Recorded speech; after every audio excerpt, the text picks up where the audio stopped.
twongeye twagarutse ni groupe Brothers Voice. Mumeze neza se? Tumeze neza. Nawe umeze neza? Imana ishimwe. Mwari muduheruka mu minsi yashize ariko twongeye twagarutse ngo tugirane namwe ibihe byiza. Imana ishimwe. Tukubona batuzaniye n'amafunguro. Wenyine se bakwibagiwe. Okay, nta kibazo ntabwo twakomeza kugutegereza. Wihanganye, reka dusenge Imana twe turebe uko twigenza. Mana, turagushimye ko mu gihe gishize cyose wabanye natwe no mu rugendo rwacu wabanye natwe, none bibaye byiza uduhaye icyo kunywa n'icyo kurya, cyeza ugitunganye gikuremo ikibi cyose, tera imbaraga no kugukora mu izina rya Yesu, amen. Bon appétit mu gihe ugitegereje nyine ufasha bawihanganye. Kanihangane baranzanira nanjye nta kibazo.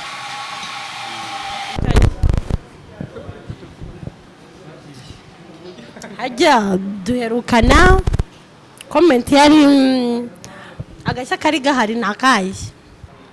Agashya uko mbyibuka agashya kari gahari mperuka tubwira abakunzi bacu amazina yacu, tubabwira agashya dufite muri iyi minsi, mbese tuganira nabo, mbese tubaganiza n'ibyo ndumva duheruka. Okay.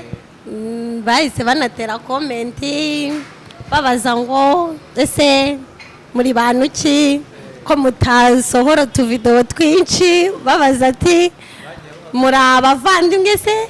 Icyo kibazo wagisubiza abakunzi badukurikiye. Murakoze. Kandi izo komenti narazakiriye ko bagiye babaza ko tuvukana, nkabasobanurira byimbitse ko duhuzwa n'amaraso ya Kristo, tuvukana kubw'amaraso ya Kristo, kandi niko kuri. Ni nayo mpamvu mbona tuba dufite umunezero n'abaguca. Wow. Ibintu wabivuga iki? Abakunzi bacu hari utuntu twinshi batwiteguyeho, kandi ndagira ngo ubasanganize nk'iki kintu cya video ko dutinda ubamara impungenge. Ni ukuvuga ngo icyo navuga ntabwo dutinda, ahubwo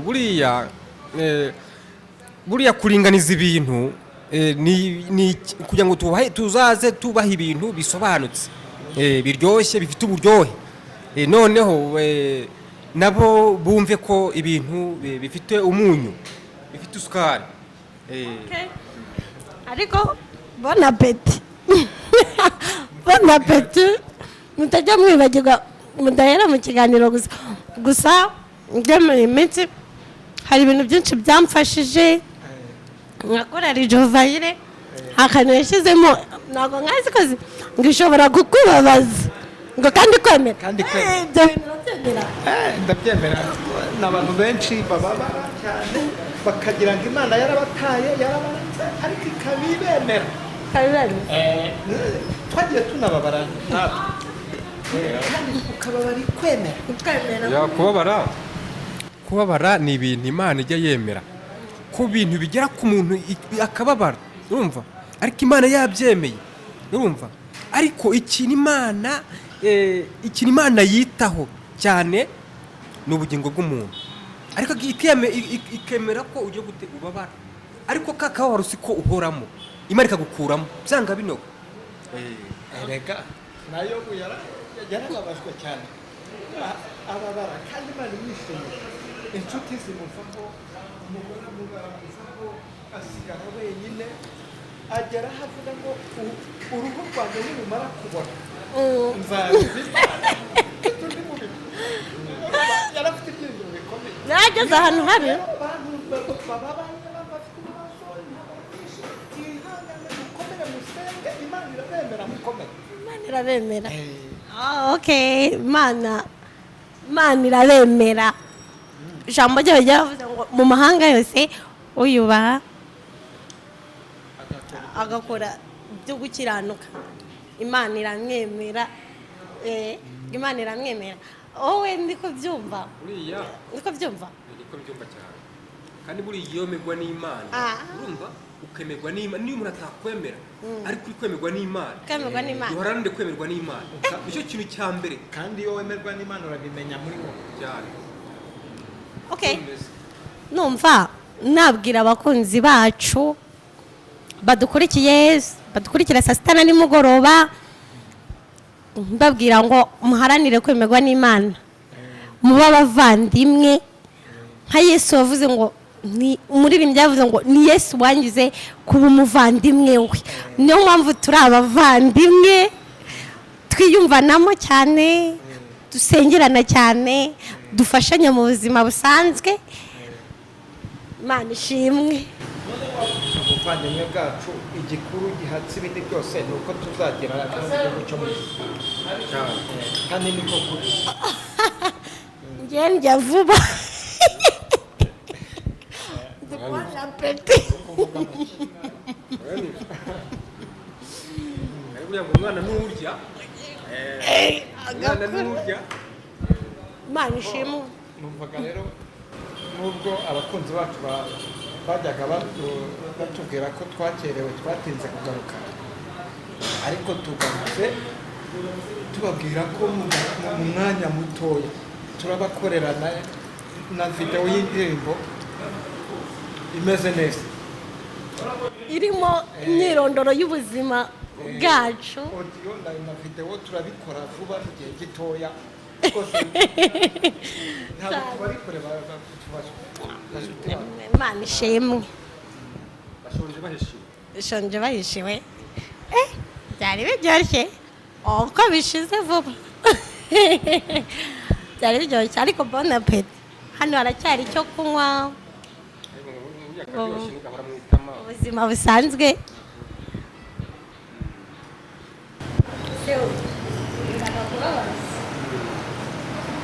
ukoza satani isoni niye mu byumba ukoza satani isoni koza satani isoni kuvuga ngo koza satani isoni ni uko hari ibyo uvuga adashaka kuvuga wamamaza iby'Imana kandi we atabishaka noneho we akaba abashaka ko umuntu atavuga Imana neza nkavuga iby'Imana abantu bahindukiye ahubwo abashaka ko ahubwo tujya turirimba shitani dukora ibijyanye na shitani kandi Imana itabyemera ariko niko yumva ko tugomba kumukoza isoni. okay wowe ufite sanganiza abari kudukurikira uvuga akantu muri iyi minsi ushobora gukora kagakoza satani isoni kakamumwaza sana neza kabona ko mwaye sawa murakoze buriya nge uko mbyumva n'igihe twamaze tutari twashyira ibi bintu ku rubuga tugasenga tukaririmba tukabwiriza bitaranagaragara nabwo yakorwaga n'isoni ni ukuvuga ngo kuba noneho duhagurutse bikaba tubigaragaje ubu yakozwe n'isoni nabwo yakozwe n'isoni niko mba ndabyumva. okay nanjye reka mvuge ukuntu mbyumva urumva hari igihe umuntu apfundikiranwa kagira satani igasa nkaho imushyira ahantu mu kobo abantu bakamwanga bakamuvuga ariko nidusohora na videwo indirimbo iri imbere numva satani azaba yakozwe n'isoni n'abantu mwese mudukurikiye bizabaha imbaraga kandi bizabakomeza satani hari ibintu bizapfa nabo ubwabo nibabikurikira bakabiherezanya bakadufasha bakakanda kuri subscribe bazaba bakojeje satani isoni bazaba bari kudufasha kumukoza isoni niba dufashe muri ubwo rwego kujya baherezanya bakanabaherezanya bazaba kandi imana izabaha umugisha, izabaha umugisha. ndumva wabasangiza nyine uko bajya badukurikirana mu buzima bwa buri munsi, uko babonye umwanya, ko twarangije kuba abakunzi babo cyane nk'uko natwe turi abavandimwe. Mbona icyo nababwira, turabishimiye kubera ko tubishimiye kubera uko mugenda mudufasha, tubona amakomenti yanyu, twumva biratunezeza cyane. Mukomeze rero mudufashe iri vugabutumwa, mukomeze kudushyigikira, mukanda subscribe, noneho tukomeze kwamamaza ubutumwa bw'Imana. Numva rero twabasabira n'umugisha. Mbere yuko tubasabira umugisha, ndumva hari ibintu wamanza ukabibutsa, ubundi tukabasabira umugisha. Icyo nabibutsa cya mbere ni izina rya gurupe dukoreramo, ni Brothers Voice. Rero mukomeze kudukurikira, mukanda kuri subscribe, noneho mudufashe. Numva ariko noneho reka nkusabe basengere tubashe kugera tujye gutegura ibindi. Nta kibazo, reka duce bugufi ubundi dusenge. Mana turagushimye, tugushimiye kuko watwemereye kuba abana bawe. Kuri amina, urera urakiranuka, Uwiteka izina ryawe ricyubahiro. Dusabiye umugisha wese udukurikira, dusabiye umugisha, baha umugisha mu buryo bwose. Mana, ibyo bakora babonemo umugisha, ibyo bagambiriye babone umugisha, yo imigisha imiryango yabo. Mana, bagire umugisha wo mu majya no mu maza. Haleluya. Ni ukuri. Tuzongere gukura, dushyiraho ibiganiro, dushyiraho indirimbo, banga turi bazima, yewe data. Haleluya. abantu bawe b'Imana bose ujye ubarinda. Urakoze kubyumvishe, urakoze, ufashe no kutugira neza, mu izina rya Yesu nizeye. amen. Murakoze, Imana ibahe umugisha. Murakoze.